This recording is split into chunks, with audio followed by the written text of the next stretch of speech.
কমিটির অন্যতম সদস্য মহকুমা কমিটি সম্পাদক এবং অন্যান্য নেতৃবৃন্দ, মায়েরা, বোনেরা এবং বন্ধুরা, তারা রাস্তায় দাঁড়িয়ে ঘরে থেকে আমাদের কথা শুনছেন। আমাদের সংগঠনের তরফ থেকে, আমার নিজস্ব তরফ থেকে আপনাদের সকলকে সংগ্রামী অভিনন্দন, নমস্কার জানাচ্ছি। আমরা আজকে কেন এই সবাই মিলিত হয়েছি এই অনুষ্ঠানের, আমার পূর্বে তিনজন বক্তা এখানে বলেছেন, আমরা এই সরকারের কাছ থেকে নতুন কিছু আশা করছি না। এই সরকার আমাদের নতুন কিছু দিবে। এখানকার বিজেপি মাথা আইপিএফটি সরকার, এডিসি প্রশাসন, জনকল্যাণের, রাজ্যের উন্নয়নের ওরা কিছু করবে এটা আমরা মনে করি না। তবে আমাদের ভাবনা ছিল নতুন হয়তো হবে না, যেগুলি ছিল অন্তরপক্ষে এগুলি যাতে সুরক্ষিত হয়, এগুলি যাতে ভালো থাকে, এই উদ্যোগ হয়তো না এই সরকারটা নেবে। কিন্তু আজকে আমরা লক্ষ্য করলাম এই সরকারটা কিছুই করছে না। আপনারা যদি রাস্তার কথা বলেন, জগবন্ধুত্ব, রতননগর, হাতি মাথাটো, নিউ জয়রাম, রতননগর, তো বোয়ালখালী, একইভাবে আপনার পুরান মদনজয়পাড়া থেকে বোয়ালখালী, তারপর জগবন্ধু থেকে আপনার সেখানে অম্পি ডাঙ্গাবাড়ি হয়ে যে রাস্তাটা আমরা অম্পিতে আগরতলায় ওই 3 নম্বর হয়ে যেটা আমাদের সুবিধা হতো, আজকে কি চলছে? রাস্তাগুলো চলছে, গাড়ি তো বেড়ার কথা, পায়ে হেঁটে যাওয়াতেই তো দায় হয়ে পড়েছে। তার জন্য বাবু ঠিকই বলেছেন যে কুমার সরকার অপদার্থ সরকার, এরকম সরকার চাই না, এরকম হীরা চাই না। আমরা আমার বাড়িতে ফিরে আসতে হবে, না হলে রাস্তার হবে না। একইভাবে আমরা যদি লক্ষ্য করি থাকে 2018 পর্যন্ত যে গ্রামে বিদ্যুৎ ছিল সেই গ্রামগুলোতে আজকে বিদ্যুৎ নাই, কারেন্ট নাই। এরকমটা কেন হবে? গিরিচন্দ্রপাড়াতে বিদ্যুৎ নাই, কারেন্ট নাই, ওই ওয়ানাসাপাড়াতে কারেন্ট নাই, ওই আলতনপাড়াতে কারেন্ট নাই, নিউ জয়রামপাড়াতে কারেন্ট নাই, ওই আপনার কল্যাণ সিংহে কারেন্ট নাই, পুরান জয়রামপাড়াতে কারেন্ট নাই, নবকুমার পাড়াতে কারেন্ট নাই, আপনার ধনুরামপাড়া এই রাজ্যে প্রথম 2018 সালে ওই বিপ্লব দেব মুখ্যমন্ত্রী হয়ে ত্রিপুরা রাজ্যে প্রথম গন্ড সরাতে ওই আপনার ধনুরামপাড়াতে ছুটে এসেছিলেন। উনি তখন বলছিলেন এই ধনুরামপাড়া থেকেই নাকি ওনার কাজ শুরু হবে। আর আজকে আমরা দেখছি ওই ধনুরাম থেকেই শ্মশানের যাত্রা চলছে, সেখানে আজও বিদ্যুৎ নাই। অথচ বামফ্রন্ট সরকারের আমলে ওই এলাকায় ধনুরামপাড়াতে বিদ্যুতের খুঁজে সেখানে আপনার বিদ্যুতের তার সেখানে ছিল, আজকে সেখানে এই বিদ্যুৎ পর্যন্ত নেই। এরকম ভাবে রাবণপাড়া, অসরামপাড়া, দেবনন্দীপাড়া, কত পাড়ার কথা বলবো, শত শত আপনার পাড়া, সাতপাড়া, এই পাড়াগুলিতে 2018 পর্যন্ত বিদ্যুৎ ছিল।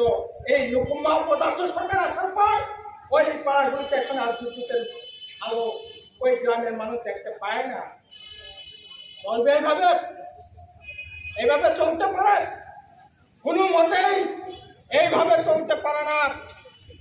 আপনারা শুনেছেন শিক্ষার কি হাল। আমরা কত দূর দূরান্ত এলাকায় এই গন্ডসরা কত 27টা মাত্র ভিলেজ কমিটি 80-82 হাজারের জনসংখ্যা, সেই জায়গায় বামফ্রন্ট সরকার ওই ওয়ানাসাপাড়া থেকে আরম্ভ করে, বৈশিলাম চৌধুরীপাড়া থেকে আরম্ভ করে, কল্যাণ সিং থেকে আরম্ভ করে, ওই রাবণপাড়া থেকে আরম্ভ করে, ওইখানকার ছেলে মেয়েরা ওইখানে স্কুল খুললেও সবসময় গাড়ি পাওয়া যায় না দূরবর্তী এলাকায়।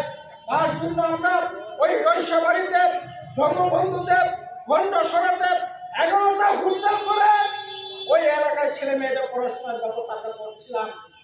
কিন্তু আজকে সরকার আসার পর একটা নতুন হোস্টেল, একটা নতুন স্কুল, বরঞ্চ আপনার 33-34টা স্কুল বন্ধই করে দিয়েছে এই অপদার্থ সরকার।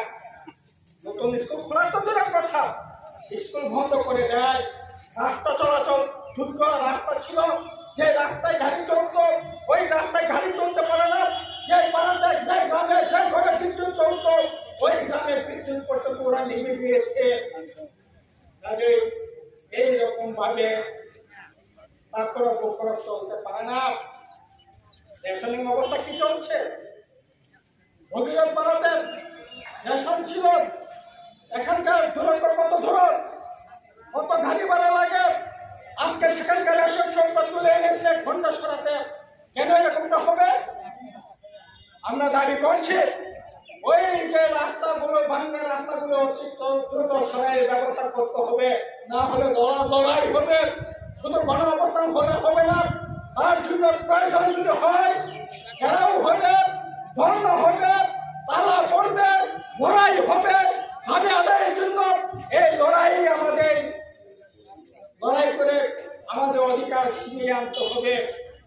তাদের তারপরে নগর সিং সিং আসল কথাটা চুরিয়া লামন অখরে নান্নাই কনসানে নান্নাই যে গ্রামে বিদ্যুৎ ছিল, যে কারিগর বিদ্যুৎ তখনই কারণ তখনই তিনি তামলে বাগে কারণ করেন, যে লামাতে গাড়ি ছিল ও লামাতে তিনি তামলে বাগে গাড়ি চললেন না কমপ্লেন সালা ঘন্টাসরা এলাকায়। আমি খোঁজ নিয়ে দেখছিলাম প্রায় 100-100-এর উপর মতো চলে। এখন অতগুলো চলতে পারে না, বৃষ্টি হলে যেতে পারে না। ওই যেখানে 30 টাকা দিয়ে যাওয়ার কথা সেখানে 50 টাকার ভাড়া, কি করে হবে? কাজেই এইরকম ভাবে আসলে দেশে রাজ্যে সরকার আছে কিনা আমাদের বোধগম্য হচ্ছে না। আপনারা শুনছেন এই সময়টার মধ্যে এমনিটি একটা ম্যালেরিয়ার প্রকোপ থাকে, ম্যালেরিয়া প্রাদুর্ভাব থাকে, কিন্তু সরকারটা ঘুমিয়ে আছে। এখন ওরা খবর নেওয়ার লোক নাই। ওরা তো এখন ওই কি বলে কিভাবে আরামে এসে কাটাতে পারে, কিভাবে তারা তাদের ওই জনগণের সম্পদ লুট করতে পারে সে ধান্দাই তো আছে। ওরা জনকল্যাণের কাজ করবে না। তাদের বন্ধুগণ আমাদের লড়াইটা বড় করতে হবে। আজকে কোথায় উপকরা, কোথায় চিন্তা মাথা, কোথায়? কেন এরকমটা হচ্ছে? কন্যা এলাকায় গোটা রাজ্যে এরকমটা হাকার অবস্থা কেন হবে? চাকরি নাই, বাকরি নাই, জায়গাতে কাজ নাই, কাজ করার পরে টাকা পায় না। ওই দুর্গা পূজার সময় সেখানে কাজ হয়েছে, ওই আপনি কি বলেন চয় সংক্রান্তি গেল, উৎসব গেল, মরিয়া হলো, এরপরেও 1000 টাকা পাওয়া যায় না। পরে আমাদের আন্দোলনের ফলে খানিকটা দিতে বাধ্য হয়েছে। এখনো শুনলাম জায়গাতে কাজ যারা করছেন তাদের নাকি ফর্মে সই করে নিয়ে নেওয়া হচ্ছে, বলা হচ্ছে কি আপনারা কাজ করবেন কিন্তু পেমেন্টের জন্য লড়াই করতে পারবেন না। এই মর্মে ফর্মে সই করে রেগার কাজ করানো হচ্ছে। আমি বলবো আপনাদের যারা ফর্মে সই নিতে আসে ফর্মটা টেনে ছিঁড়ে ফেলবেন। এইরকম শব্দ দিয়ে আমি কাজ করব, আপনারা কাজ করাবেন, টাকা দিবেন না, হতে পারে না। কাজে এইরকম ভাবে রেগার কাজটাকে এখন করানোর চেষ্টা হচ্ছে। প্রথম কোন সময় রেগার বিল হবে তার জন্য নাকি কথাই বলতে পারবেন না, হতে পারে। অথচ বামফ্রন্ট সরকার আমলে এই গন্ডা সরাতে আপনার 150 দিন না, 100 দিন না, 150 দিনের কাজ। তারপরে তো ওই জার্মানের কাজ, জায়গার কাজ, ওই আপনার জেফেমের কাজ, বন দপ্তরের কাজ, বিভিন্ন ধরনের কাজ করে বছরে 365 দিনের মধ্যে 260 দিন সেখানে কাজ পেতেন। মানুষ কোন রকম ভাবে খেয়ে পড়ে বাঁচতে পারতেন। চলছে কোথায় কাজ, কোথায় কাজ, কোথায় ফরেস্ট ডিপার্টমেন্টের কাজ, কোথায় ঝাইকার কাজ, কোথায় জেফেমের কাজ? কোনো কাজেই তো হচ্ছে না। কোথায় রাবার গাছ লাগানো হবে, কোথায় আপনার সুপারি গাছ বাগান করবে, কোথায় আপনার কি বলেন বিভিন্ন এইরকম সিজনে এখন আষাঢ় মাস, শ্রাবণ মাস, এই সিজনে ফল ফকরা লাগানোর সময় কিছুই চলছে না, কিছুই চলছে না। আর ওরা কি করছে, তার সিকিউরিটি কাজ করছে, দলবাজি করছে, এইভাবে চলতে পারে না। কাজে আমাদের লড়াই করতে হবে, কথা বলতে হবে। আর আজকে যারা তিপ্রাসা কথা যারা বলছেন, দম্ভর কথা যারা বলছেন, ত্রিপুরা লেনের কথা যারা বলছেন, ঘেটার ত্রিপুরা লেনের কথা বলছেন, তারা আজকে কোথায় কোথায়?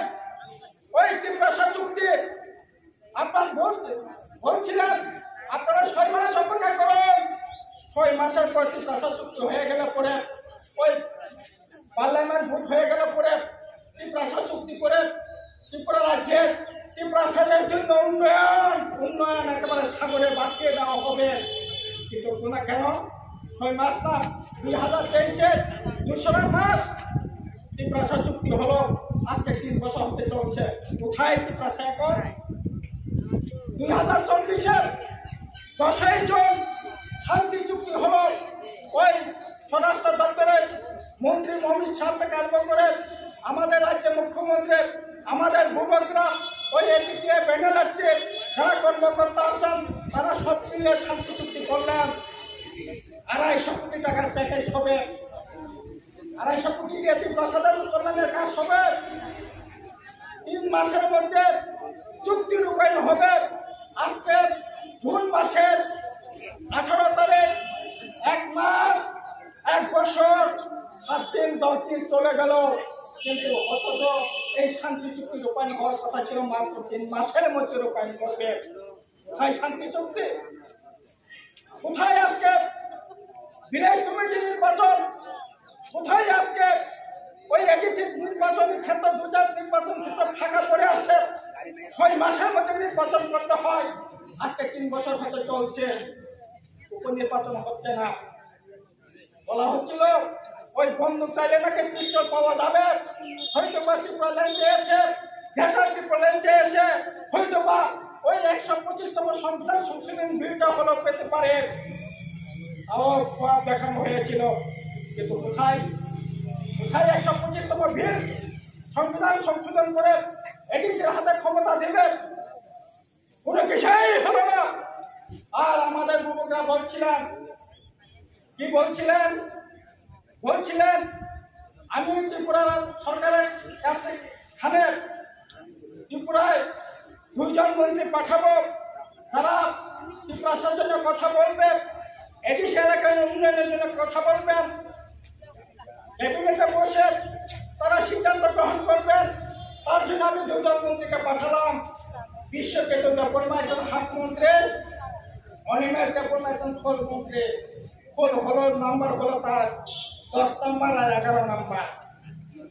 মন্ত্রীর নাম্বার হলো 10 নম্বর, অনিমেষ দেববর্মার নাম্বার হলো 10, বিশ্ব বেতন দেববর্মার নাম্বার হলো 11। 10 আর 11 নম্বর মন্ত্রী পাঠিয়ে উনি নাকি ত্রিপুরা উন্নয়ন করবেন, এডিসি এলাকার উন্নয়ন করবেন। কিন্তু কোথায় এডিসির উন্নয়ন? আজকে এডিসি টাকা বেতন দিতে পারছে না, 200-300 কাছাকাছি। 1 বছর ধরে, 1.5 বছর ধরে, 2 বছর হতে কেউ চলছে, পেনশনে চলে গেছে, পেনশনে টাকা দিতে পারছে না। অথচ 2 জন মন্ত্রী বলছেন আপনি কথা বলার জন্য পাঠিয়েছেন। ওরা কি এখন কথা না বলে, ওরা কি এখন মোলা বেছে, ওরা এখন ঘুমিয়ে থাকে? কেন কথা বলছে না? কেন এডিসি থেকে ওই পেনশনের টাকা দিতে পারছে না? এডিসি এলাকায় সিটি ফিটি উন্নয়ন কেন হচ্ছে না? এডিসি এলাকায় আজকে কেন হাহাকার চলছে? আপনাকে জবাব দিতে হবে না? তবে এটা ঠিক, আপনার জন্য না হলেও ওদের জন্য কিন্তু অনেক হয়েছে।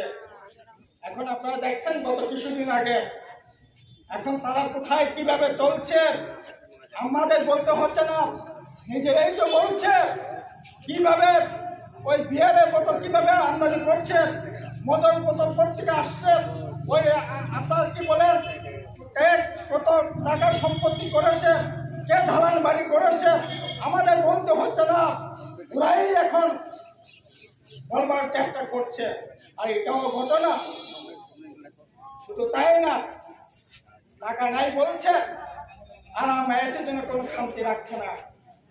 শুনলে আপনারাও অবাক হবেন, এই এডিসি কর্মকর্তারা ৫৪,০০০ টাকা দামে আজকে থেকে ৩ মাস আগে ওই আপনার দেশে ভারতের বাইরে ওরা বেড়াতে গিয়েছিলেন, ৫৪,০০০ টাকা দামের জুতা কিনে এখন বাইরে দিচ্ছে ২২,০০০ টাকার জামা, গায়ের জামা ২২,০০০ টাকা দামের গায়ের জামা পরে এখন ঘুরছে। একটা সময় তাদের ওই আপনার কি বলেন মোবাইল রিচার্জের টাকা ছিল না, এরকম মোবাইল রিচার্জ করার টাকা ছিল না। আর এই লোকেরাই এখন ৩ লক্ষ টাকা দামের মোবাইল ব্যবহার করছে, নিয়ে ঘুরছে। এখন রাষ্ট্রের উন্নয়ন, জাতির উন্নয়ন, ৫৪,০০০ টাকা দামের জুতা পরে ২২,০০০ টাকা দামের জুতা আপনার গায়ে জামা গায়ে দিয়ে ৩ লক্ষ টাকা দামের মোবাইল ব্যবহার করে ত্রিপুরা উন্নয়নের করবার জন্য ওরা নাকি উঠে করে লেগেছে। এই তো চলছে। আর একেবারে মুখ্যমন্ত্রী অফিস থেকে আরম্ভ করে ভিলেজ কমিটি পর্যন্ত কেউ বাদ থাকছে না। যেখানে পারো সেখানে লুটো, যেখানে পারো সেখানে যেরকম যেন প্রকারে গায়েব করো, ভোট করো। এই তো চলছে, এই তো চলছে। কোথায় উন্নয়ন? আর মানুষকে বিভ্রান্তি করবার জন্য এখন বিভিন্ন স্কুলের সামনে রেখে কি ডিএম অফিসে আপনি গেছেন, রাত্রেবেলা গেছেন, কেন গেছেন, কি আসল বিষয়, এটা আপনার ডিএম আর যুবকরার ব্যাপার, ডিউটি মেম্বারের ব্যাপার। কেন জনগণ সাপোর্ট করবে? আপনি ঘোষণা করলেন অফিস তালা দিবেন, আর কি বীর পুরুষের তালা দেওয়ার নমুনা আপনারা দেখছেন তো। সরকারের পুলিশের অপদার্থতা আর ত্রিপুরা মৎস্যরা তাদের অপদার্থতার লড়াইয়ের চেহারা। আরে আপনি যখন তালাই নিবেন সিদ্ধান্ত গ্রহণ করেছেন, যে বাইরে ব্যারিকেডটা দিয়েছে, পারলে ভিন্ন থাকলে বীর পুরুষরা লাঠি দিয়ে একেবারে আপনার ব্যারিকেড ভাঙিয়ে তারপরে গিয়ে তালা দিবেন। আপনি পুলিশের সাথে মুসকি হেসে শিকড় নিয়ে গিয়ে আপনি তালাটা দিলেন, আর এমন অপদার্থ পুলিশ আপনার সরকারের বিরুদ্ধে তালা দিচ্ছে, আর আপনি তাদের নিয়ে গিয়ে তালা দেওয়ার ব্যবস্থা করে দিলেন। কি সুন্দর, কি মানে কি ধরনের লড়াই! ওই আমরা ছোটবেলা আগে খেলতাম গুনগুনিয়া তাকুন্তই, আমরা মানে খেলতাম আর কি। আর একটা বাঙালিরা এটাকে বলে পুলিশের খেলা, আমরা বলতাম যে গুনগুনিয়া তাকুন্তই। ওই গুনগুনিয়া তাকুন্তই মতো খেলা চলছে এখন, এখন এই খেলা চলছে। একইভাবে আমরা লক্ষ্য করি এখন আরেকটা তখন বলা হয়েছিল যদি তালা দিলাম 1 মাসের মধ্যে 1 সপ্তাহের মধ্যে যদি বিয়ে করে না সরানো হয়, সারা ত্রিপুরার জেনাকে অচল করে দিব, সারা ত্রিপুরার জেনাকে বন্ধ করবো। আজকে তো প্রায় 1 মাস হয়ে গেছে গিয়া, কি লাগে এখন চুপচাপ? কি লাগে চুপচাপ? আসলে এই ধরনের আন্দোলন করার পিছনে মূল রাজনীতিটা কি জানেন? আসলে সরকার, এডিসি প্রশাসন ব্যর্থতা।